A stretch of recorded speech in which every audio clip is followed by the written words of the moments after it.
Преди хиляди години хората са вярвали, че зад видимия свят съществува по-дълбок ред.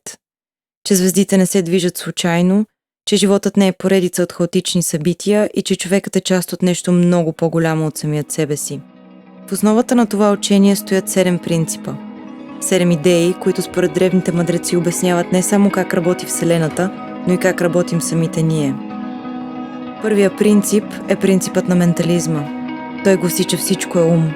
Цялото, което е съвкупността от материалния свят, феномените на живота, материята и енергията, е дух, който сам по себе си е непознаваем и неопределим, но който може да се приема за универсален, безкраен, жив ум. Светът, който виждаме, не е просто материя, а отражение на съзнанието. Всяко велико дело е започнало като мисъл. Всяка промяна в живота първо се е родила в нечий вътрешен свят. Според този принцип, най-голямата сила, която човек притежава, е способността да насочва собствените си мисли, сътворявайки по този начин света около себе си.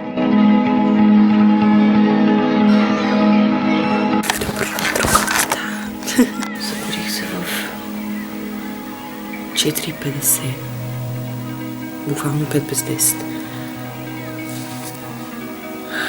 Но се чувствам наспана и се опитах да спа повече. Много искрено се опитах да спа повече. Не се получава. И просто си казах, добре, що да не отида в парка? Реално по изгрев слънце. Защо не?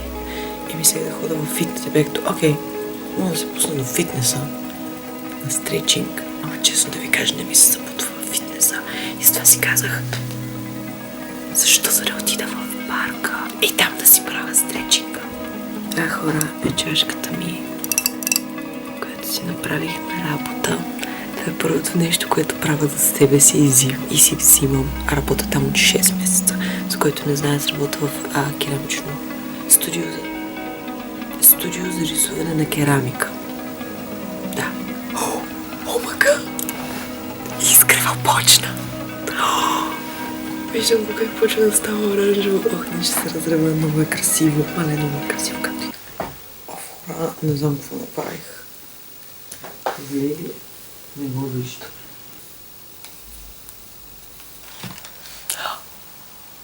О май гаш, само че... Хора, аз съм като глезнат донат. Сега сме all natural с единия ми ногът, който го няма.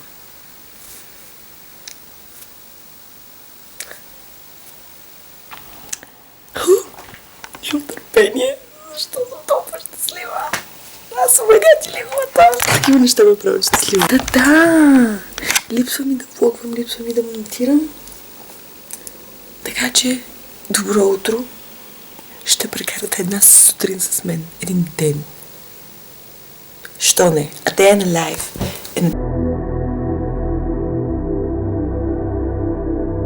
Втория принцип е принципът на съответствието. Той олицетворява истината, че винаги съществува съответствие между законите и явленията от различните нива на съществуването и живота. Той гласи: каквото горе, това и долу. Вселената се повтаря в различни мащаби. Същите модели, които виждаме в природата, можем да открием в човешкия живот. Както вътре в нас има бури и спокойствие, така и във външния свят съществуват същите цикли на съзидание и разрушение. Като цяло реших да посветя тази сутрин на това просто да снимам някакви неща, защото е изключително красиво и се чувствам изключително инспирирана.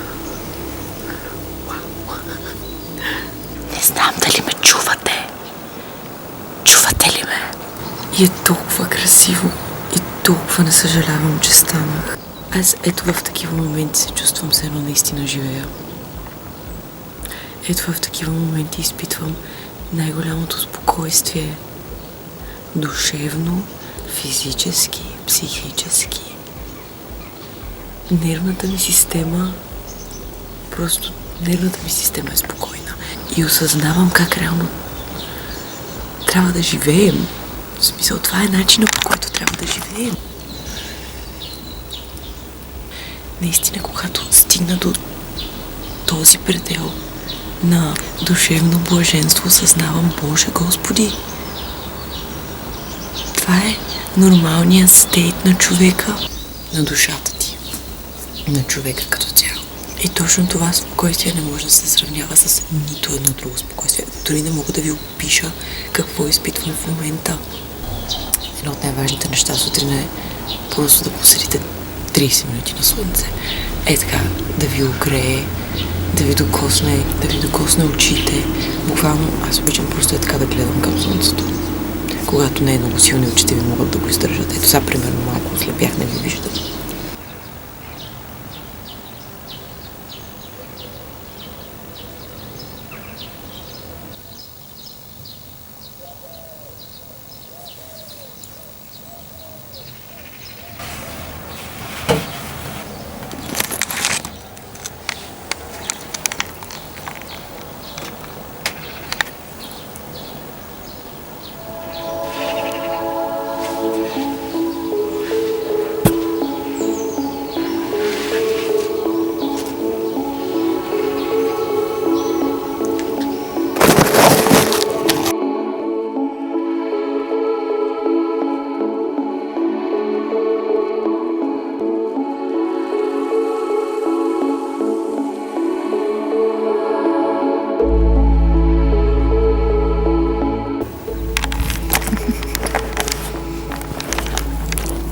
Ами стигнахме до полянката.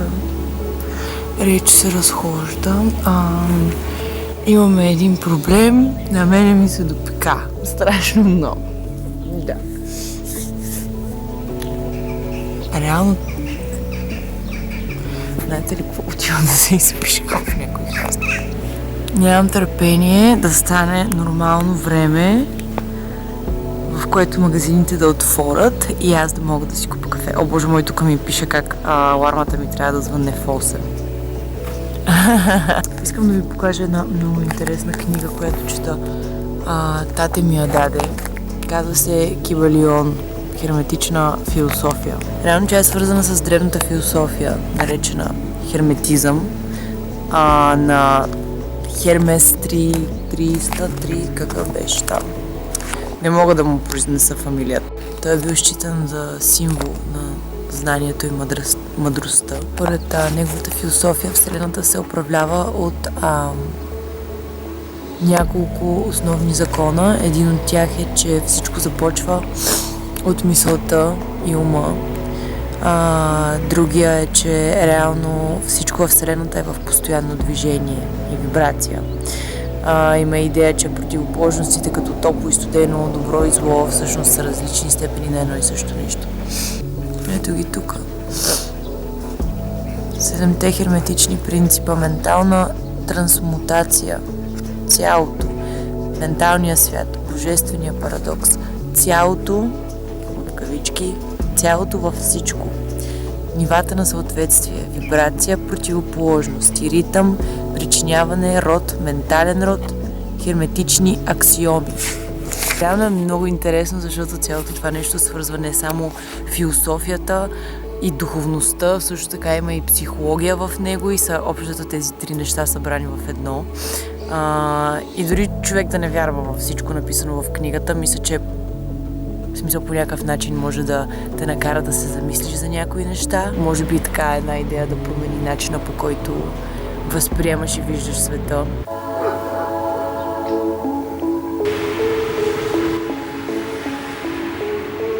Принципът на вибрацията. Той олицетворява истината, че всичко е движение. Всичко вибрира и нищо не е в покой.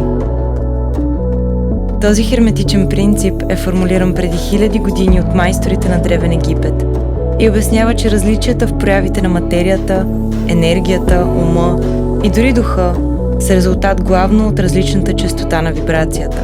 От цялото, което е най-чистия дух, надолу до най-грубата форма на материята, всичко трепти. Колкото по-силна е вибрацията, толкова по-високо е нейното място в скалата. Вибрацията на духа е с такава огромна силна честота, че на практика той е в покой, точно както едно бързо въртящо се колело изглежда неподвижно.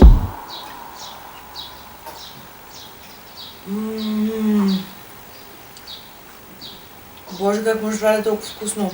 Едно ям сладкиш Цено ям торта ганаш за закуска. Ганаш ли беше? Има една торта гараж, тя е... Гараш бе, не ганаш. Шоколадова гараж. Ще да изядеш първата ягодка за Да си ягодка.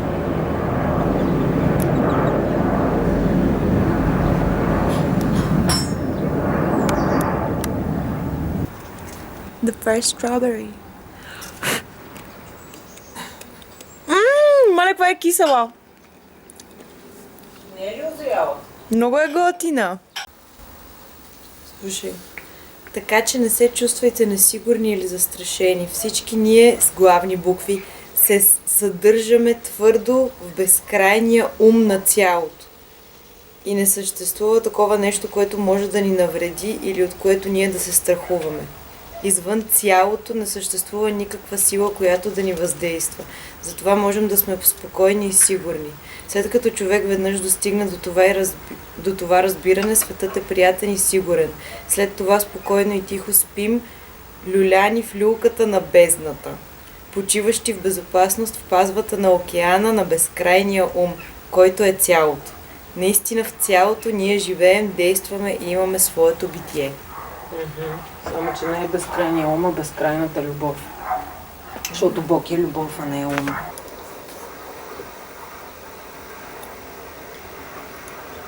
Черно-бяло.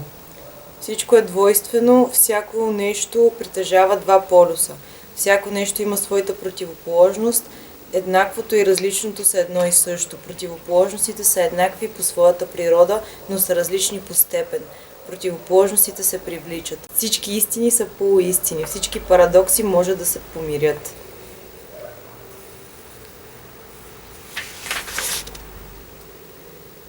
Знаеш какво ми каза таксиметровия шофьор? Тук при нас точно в минавал някакъв циклон, който носел супер чист въздух. И това го имало само по най-високите точки. Тук постоянно имало циклон на чиста енергия и въздух. Окей, отиваме на работа. Защо не можеш да ме фокусираш? В паркинга на мола сме, защото хора исках да мина да си взема храна. Мола. И беше 9:50 и... Колко? 9... 9:50. И отивам, нали, смисъл, магазина съответно е отворен. Аз влизам вътре, никой нищо не ми казва, казвам здравейте, те ми казват здравейте, виждат ме как аз обикалям и си избирам някакви неща и накрая отивам с храната ми до касата и момичето ми казва: ами не е отворено. И аз бях като: ау, а в колко отваряте? И тя: ми след 5 минути. Аз, майнчо, трябва да съм в 10 на работа, вече е 9:55. В смисъл с кола съм, да, ще закъснея примерно с 5 минути или нещо подобно.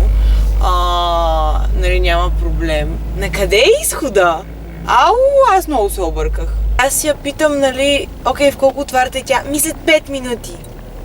И аз такова седа с храната ми съм като: ама аз след 5 минути трябва да съм на работа. В смисъл, може ли...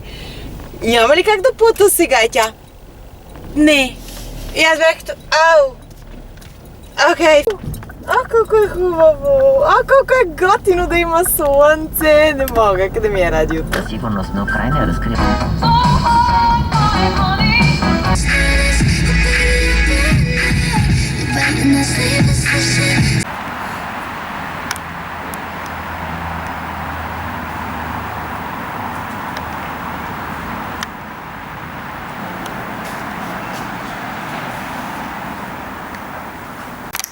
There was a party in here last night. Oh wow.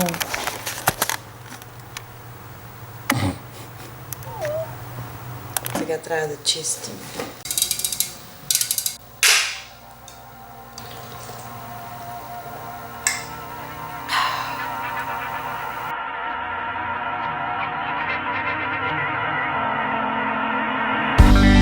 Принципът на ритъма. Винаги съществува действие и противодействие, издигане и спускане. Той се проявява в явленията на света, звездите, космоса, хората, животните, ума, енергията и материята. проявява се в създаването и унищожаването на светове, в живота на всички неща и накрая в менталното състояние на човека. Животът прилича на махало. Движи се между крайности, между действие и покой, между съмнение и увереност. Често се съпротивляваме на тези промени, защото се опитваме да задържим това, което вече си отива и се страхуваме от онова, което предстои да дойде. Защото забравяме, че нищо в природата не е създадено да остане завинаги в едно и също състояние. Но ритъмът ни напомня, че промяната не е грешка в живота. Тя е самия живот.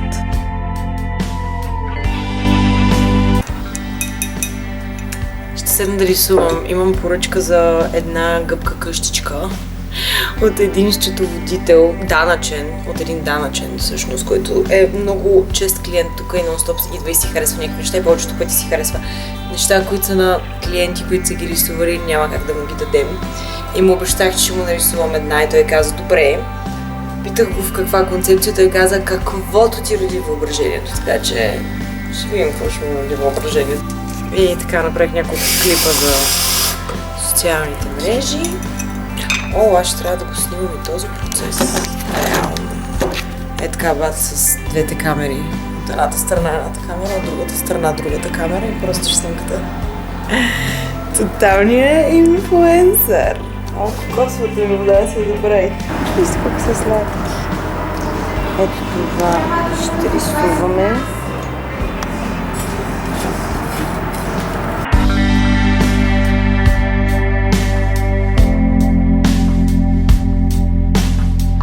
Четири и половина на почивка за цигарка с безкофеиново капучино, защото това ще ми е третото кафе. Много ми се пие капучино и реално има безкофеинови капсули.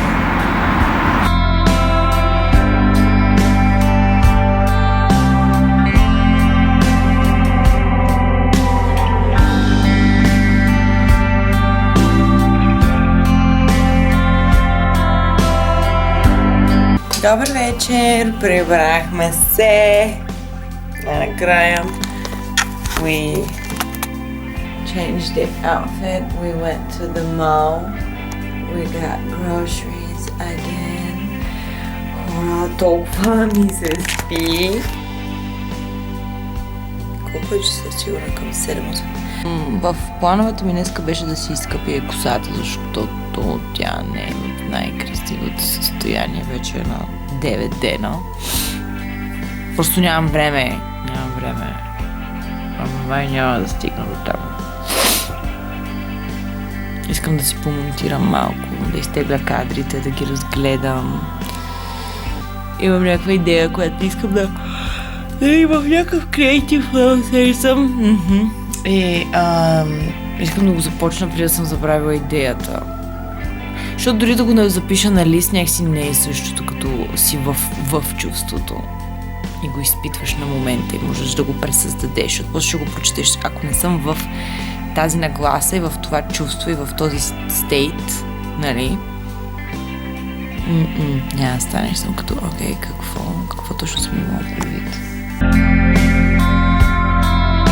Принципът на причината и следствието. Този принцип олицетворява факта, че съществува причина за всяко следствие и следствие за всяка причина. Че нищо никога не се случва просто така.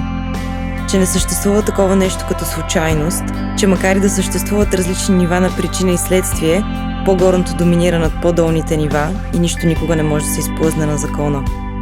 Всяко действие оставя следа. Всяка дума, всяко решение и всяка мисъл създават последствия, които понякога се проявяват веднага, а понякога години по-късно. Това е напомняне, че животът ни е изграден от изборите, които правим всеки ден. Седмият принцип е принципът на сътворението, принципът на рода. Според него във всичко съществуват две допълващи се сили. Активна и приемаща, действие и вдъхновение, майката и бащата. Истинското съзидание се ражда тогава, когато тези сили намерят баланс. И може би най-интересното в учението на Хермес не е дали е буквално вярно. Най-интересното е въпросът, който поставя пред всеки човек. Ако Вселената в действителност се подчинява на определени закони, колко по-различен би бил животът ни, ако започнем да ги разбираме и да живеем в хармония с тях.